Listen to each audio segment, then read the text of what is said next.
Olá pessoal, boa noite. Na última aula a gente falou sobre a primeira verificação importante de estabilidade de um muro. No caso aqui nós trabalhamos um muro de gravidade, e essa primeira verificação foi relativa a um equilíbrio estático, né? Foi a primeira que nós trabalhamos.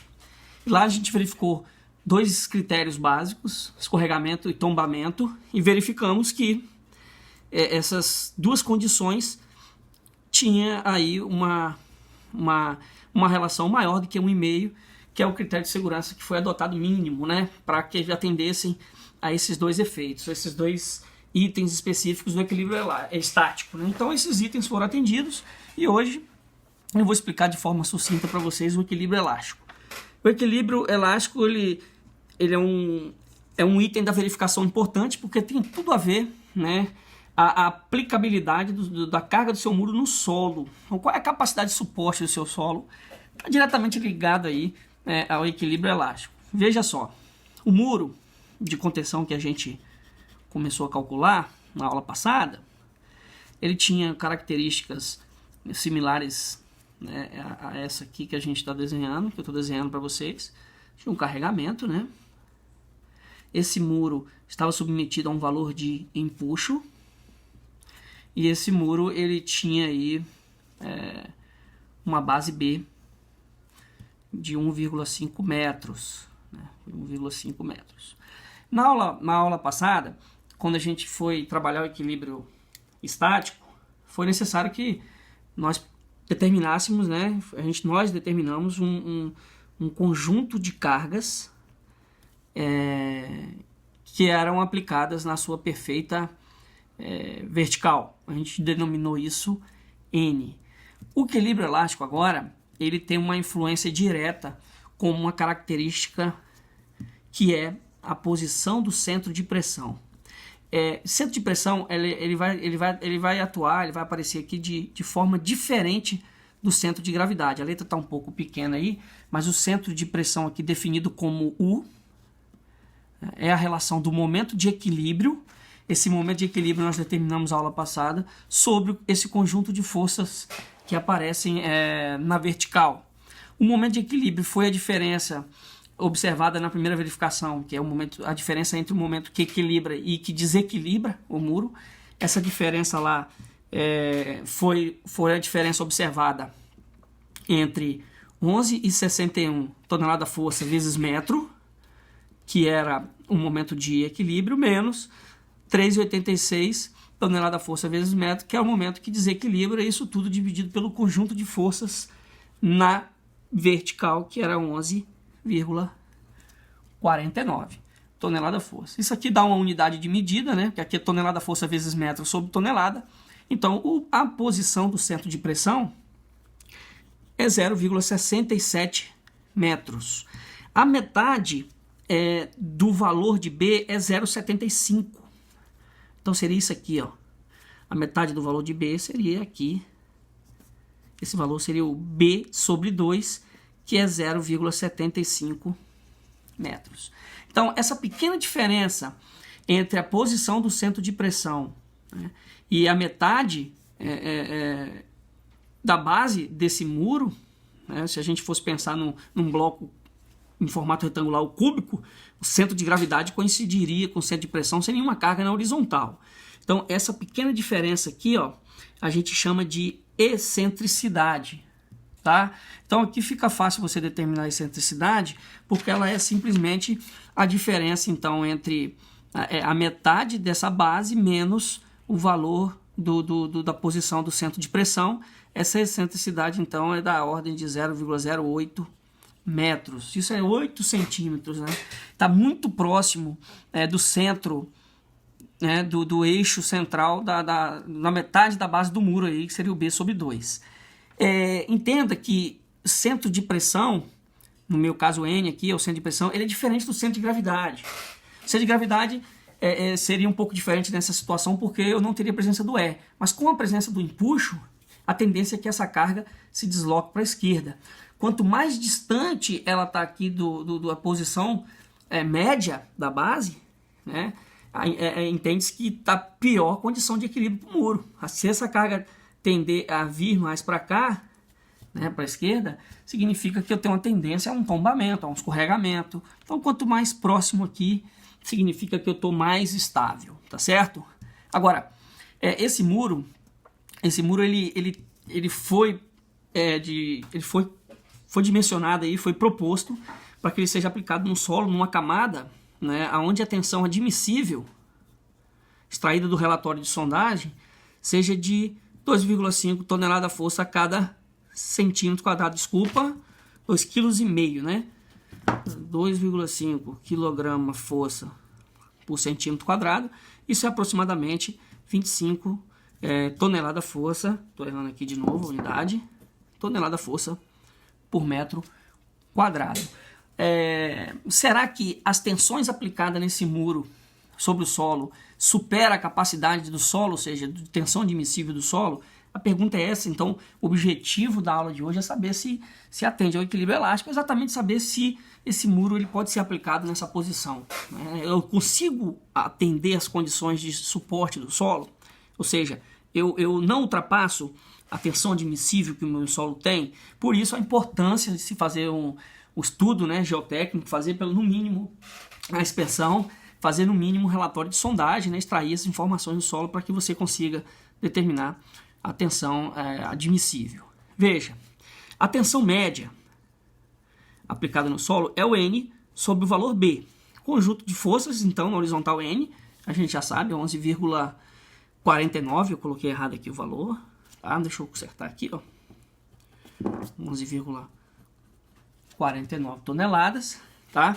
E o N, o conjunto de forças N, então, 11,49 dividido pelo valor B, 1,5, eu tenho uma tensão média aí de aproximadamente 7,66 tonelada-força por metro quadrado.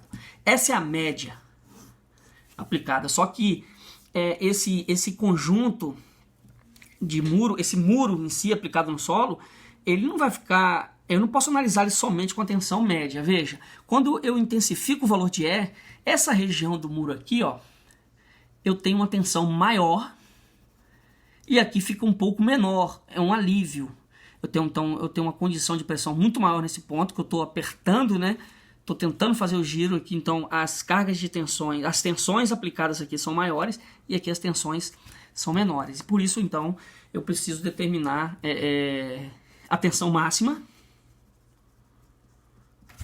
e a tensão mínima. Tá certo?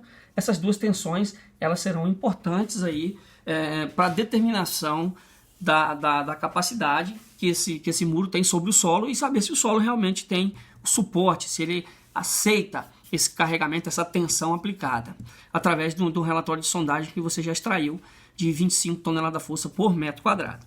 A tensão máxima é a tensão média vezes 1 menos 6 vezes 6 vezes a excentricidade que a gente calculou, dividido por B. E a tensão mínima é a tensão média, 1 menos 6 vezes a excentricidade sobre B. Se vocês forem calcular isso, vocês já têm o valor de tensão média, 766. A excentricidade é 0,08 metros. O valor B da base, 1,5. Eu vou extrair, então, um valor máximo de 9,96 tonelada-força metro quadrado. Esse valor ele é menor do que 25 tonelada-força por metro quadrado. Então, as condições máximas de aplicação estão ok. Atende. Seu solo tem tensão admissível de 25 tonelada-força metro quadrado. A aplicação do seu exemplo prático gerou 9,96, está menor e bem menor. Então, você está com folga. Seu solo ele tem uma capacidade de suporte bacana para esse tipo de exemplo aqui, para esse tipo de aplicação, para esse muro. E a tensão mínima, 5,35 tonelada-força metro quadrado.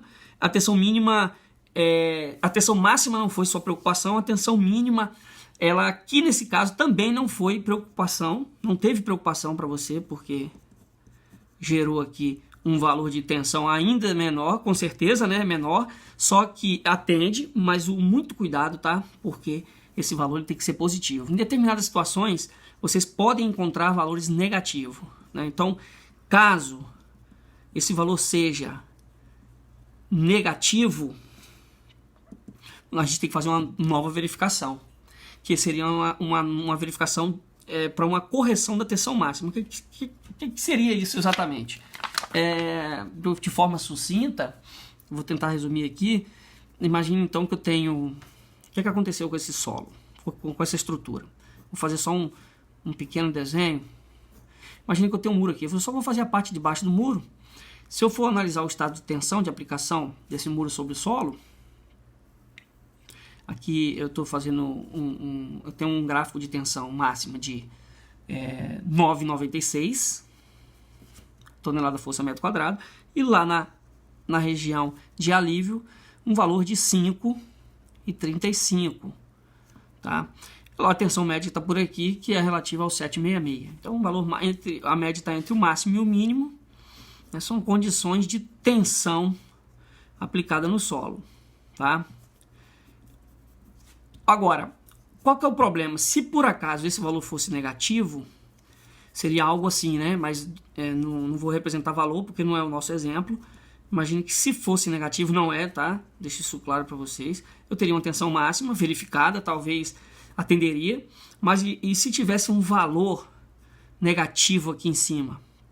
Né? E se fosse negativo? Aí, pessoal, a gente tem que fazer uma correção desse gráfico, né, para que ele só tenha valores máximos e no mínimo zero. Essa correção, esse tipo de correção que eu estou me referindo, só vai aparecer para você, só vai ser necessário fazer se esse valor negativo, esse valor da tensão mínima for negativo. Então não tenha tanta preocupação, porque nesse caso não deu, mas se der, você vai fazer uma correção para um cálculo para uma nova tensão máxima. Essa nova tensão máxima, então, seria 2 vezes o valor N, que você conhece, dividido por 3 vezes o U. Esse U está muito feio, deixa eu corrigir isso aqui. 3 vezes o valor U. E esse valor aqui, ó, ele tem que atender também. Então eu vou refazer, caso dê negativo, eu faço uma correção, tentando trazer isso para zero de novo, eu refaço um novo cálculo de tensão máxima. Se esse valor atender, ou seja, ele continuar menor que 25 toneladas força por metro quadrado, que é relacionado à tensão admissível do seu solo, eu continuo com a minha verificação, eu posso aplicar. Só que esse valor não pode ser tão grande que dê alteração na tensão máxima para um valor maior do que a capacidade do solo. Aí você vai ter que redimensionar seu muro. É muito cuidado que esse tipo de problema pode ocorrer com solo mole. Então essa região aqui de aplicação de carga máxima, que aparece no nosso exemplo aqui, nessa região, ó, é uma região que tem que ser objetivo, aí, o principal objetivo é que essa região ela tem um solo com capacidade admissível que suporte a carga. Então muito cuidado com isso. Talvez vocês vão trabalhar com alguns exemplos ou vivenciar a prática aí com esse problema, tá bom? Então tentem, eu vou deixar um novo exercício, tentem refazer baseado em tudo que a gente aprendeu nessas 3 aulas e me dê um feedback, né? Me dê um retorno sobre essas verificações aí que vocês encontrarem. Um abraço a todos.